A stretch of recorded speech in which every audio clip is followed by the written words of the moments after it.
আমাদের একটু তোলো তো। তো আজকে আমরা একটু পার্কে গেছিলাম। হ্যালো গাইস, লেক ওয়েলকাম গার্ডেন্সের টু মাই পাশের চ্যানেল পার্কে। ববিতা। ওখানটায় দেখো লেকের জল কত সুন্দর স্বচ্ছ লাগছে, একটা দ্বীপের। এখানটায় সন্ধ্যেবেলা করে জল তরঙ্গ মতো চালানো হয়। এখানে আগে মালটেন মতো ছিল টয় ট্রেন মতো ছিল। এখানটায় টয় ট্রেন চালানো হতো, এখন বন্ধ হয়ে গেছে, এখন আর থাকে না।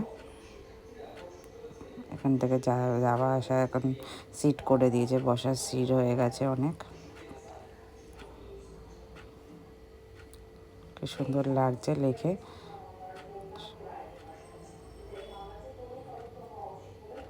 সুন্দর, সবাই বসে গল্প করছে। এখানে অনেক ঔষধি গাছপালা আছে।